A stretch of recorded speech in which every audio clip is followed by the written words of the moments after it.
Welcome back to Face the State on this Sunday morning. Ethan Song was 15 years old when he accidentally shot himself using the gun that was owned by the father of a friend. Well, now Ethan's father has proposed a new law with lawmakers. It's called Ethan's Law. And with us today is Mike Song, Representative Vincent Candelora, a Republican, and Sean Scanlon, a Democrat, who helped craft the bill. And gentlemen, thank you for being with us here today. And Mr. Song, my condolences for your loss. And we're all, remarkably amazed at what you've been able to do in terms of carrying on Ethan's legacy with this new law. Tell us what led you to, to get this passed.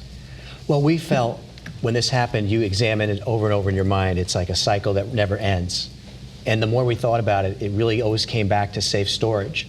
So when we began to talk about the fact that this was the driving factor, Ethan had been in 10,000 places. This was the place where he met his end because of unsafely stored guns. And so we started to talk to people, and the first person that really came forward was Sean Scanlon, our representative, and other members of the gun violence prevention community. And we suddenly had something that we could rally around. And it was the first probably bright thing that happened to us in 6 months, because we could really see a pathway through to helping other families not have to endure what we went through. I think a lot of people didn't even know that we didn't have a law. I know I covered a story 25 years ago, Kyle Hirons, I'll never forget it. He was in Marlboro, I believe, and he shot himself with, a neighbor's gun and things like that, and people wanted to know, why isn't there a law? Mm-hmm. So what led you to get this done? So right after this incident happened, I told Mike and Kristen, when you're ready, and if you're ever ready to do something about this, I will always be here for you. And about 6 months later, they contacted me during the fall of last year, and we got to work on this, and Vinny was one of the first people I called, because I sort of said from day one, this should be a bipartisan bill. It shouldn't be just Democrats against Republicans. Usually that's how these gun bills work. This is a special case. This is a very common sense thing, and I'm really glad we came together and did it. There weren't many Republicans who actually voted against it. There were some, but not a lot. How did you persuade them to join you?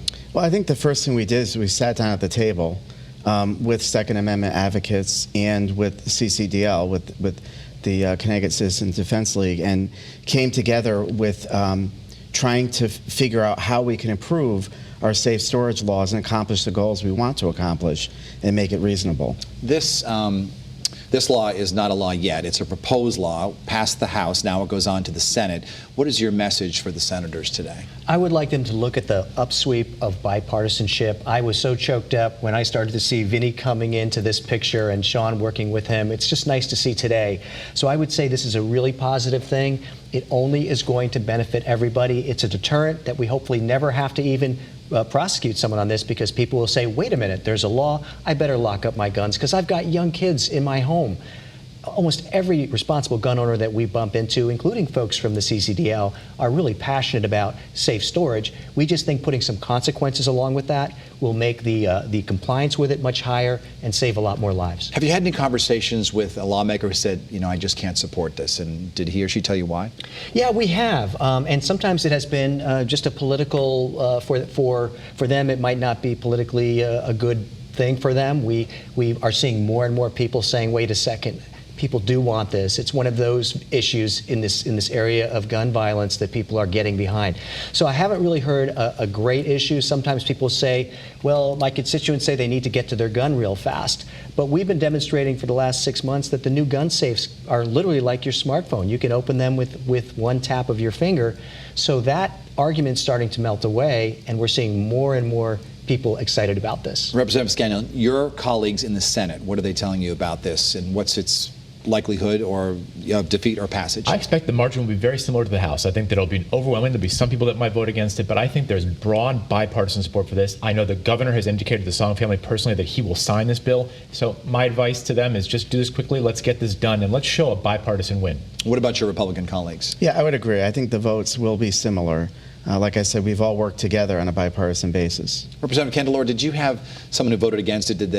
What did they tell you why?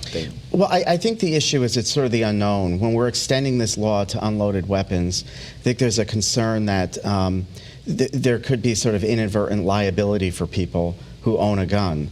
But I think that, down the road, it's all going to be about how this law is interpreted and applied. So I think that was really probably the big issue that people who voted no are those inadvertent consequences. We had a viewer ask us, and I'll ask you gentlemen, perhaps you know the answer to this, but what happens if you leave your gun in your car is stolen, then used in a crime or a murder or something like that? Who's liable? Yeah, I mean, certainly that's potentially one of the examples that there could be an issue. But we already have on the books a law that requires reporting of lost and stolen firearms within 24 hours of knowing you lost your weapon. So I would hope the liability wouldn't extend in those circumstances, because that's a little bit different. You have an intentional act with a theft. The way the safe storage reads, it's really about when you know when kids are in your house, and that's where it really is meant to apply, not in situations of theft. That falls in another area of our statutes. Mr. Sung, I want to ask you, what should parents do when their child goes to someone else's house? And full disclosure, my son is friends with Representative Gilchrist's son. So when he goes over to her house, what should I be asking her about whether there's a gun in the house? Well, I think that is one of the most troubling things. So we've bumped into people who were very adamant, NRA members, about how they secure their guns. And then we always ask a follow-up question. What happens when your children go to other people's homes? Kids are very social. I think one thing is to ask them, just to let them know that you would just like to know if there's any unsecured guns in the home. It's something that I ask everybody. It's nothing personal. I do think it's good to ask people that. And of course, I think a lot of people might say, oh yes, everything's locked down tight. And we found in our case, virtually nothing was locked down tight at all, unless you consider a cardboard box secure. So I think it's great to ask, but it's better to also have some consequences that would go with not having your gun secured with kids in the home. And that's why I'm really passionate about Ethan's law. So this will not be retroactive. In this case, the gun owner, in your case, cannot be charged? No, I don't believe it will be retroactive. And we're trying to look forward and take a positive path to the future and bring everybody together around something good and wholesome for families, which would be to keep our kids safe. Well, we thank you very much for sharing your story. Mike Sung, Vincent Candelora, and Sean Scanlon, thank you for being with us today. Thank you. When we come back, we will talk with Corey Brinson, who's attempting a political comeback after a mishap that landed him in prison. Also our flashback, Ella Grasso and the team she loved. Some vintage old video from way back when in our archives. And we welcome you to comment on social media right now. You can find me on Facebook, Twitter, or Instagram.